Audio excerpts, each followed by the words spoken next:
This is section 2 of our video, Learn to Play Sudoku. I'm Ray Klein and I'll be your host. Section 1 covered the basic items every player needs to know about Sudoku, as well as 3 solving techniques. This section offers more solving techniques, beginning with technique 4. Once you've learned these and you've practiced just a little, you'll be able to solve the vast majority of Sudoku puzzles. Method 4 is called exclusive element. We list the difficulty level of this solving method as moderate. Notice the 10 cells on row 5. Please note that both of these cells have 9 as a possibility.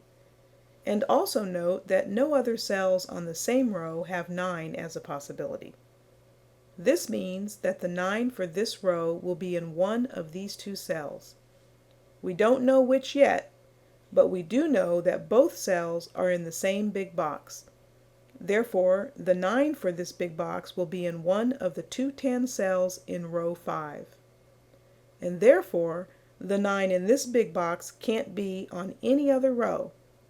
Proceed by crossing out possibilities for 9 in the other cells in this big box. The green check shows this move has been completed. Keep in mind, this method also works in reverse.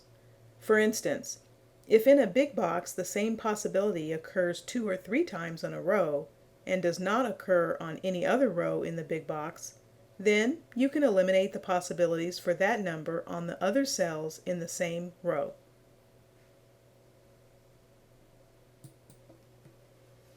Method 5 is called twins, or naked twins. You'll come to love twins, as they are a huge help in whittling down your puzzle. We list the difficulty level for twins as easy. Please note the blue cells on row 4. They both have only 2 possibilities, and they are both the same numbers, 5 and 6.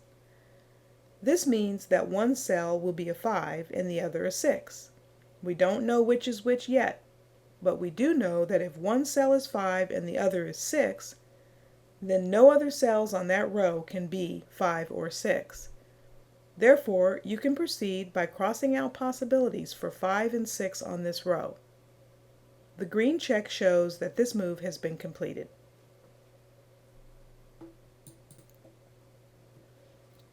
Method 6 is called triplets. We classify the difficulty level of triplets as moderate. Triplets are very similar to twins, except they involve 3 cells and 3 possibilities instead of 2. The rule for triplets is, if any 3 cells have a total of 3 possibilities between them in an element, that's a triplet. Look please at the yellow cells in the training puzzle. You'll notice that in the same big box, the 3 yellow cells have 3 possibilities, 1, 2, and 4 between them. Therefore, one cell will be 1, the other 2, and the other 4. And therefore, no other cell in the same element can be a 1, 2, or 4. Proceed by crossing out possibilities for 1, 2, and 4 in this element, the big box. The green check shows this move has been completed.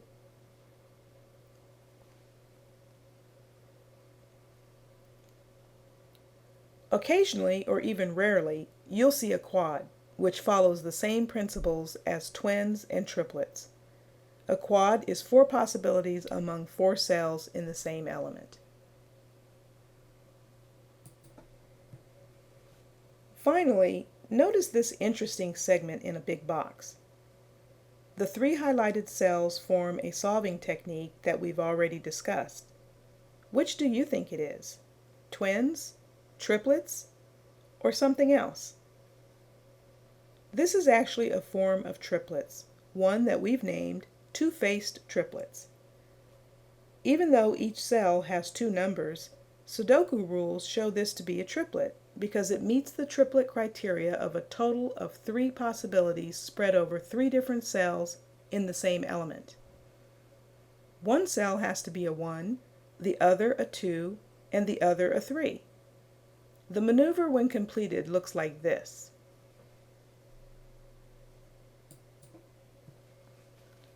just a note to show how helpful it is to cross out pencil marks. In fact, you'll likely come to enjoy doing so as much as filling in the correct cell number. By completing the triplet maneuver as we just did, in the same big box, we created another pair of twins, the 6s and 8s, as well as an only possibility, the 9.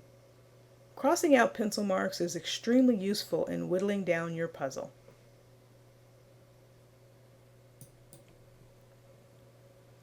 In our thinking, Sudoku ranks as an A+ game. It's really excellent, but we'd rate its presentation to the public as a D at best. There are 3 reasons for this. 1. The puzzles in most magazines are just too small. 2. Pencil marks aren't provided. And 3. There's little or no instruction on how to play the game.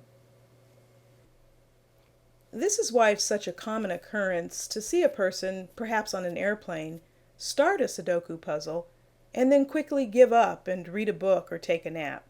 Why? Because they are only able to fill in a few cells.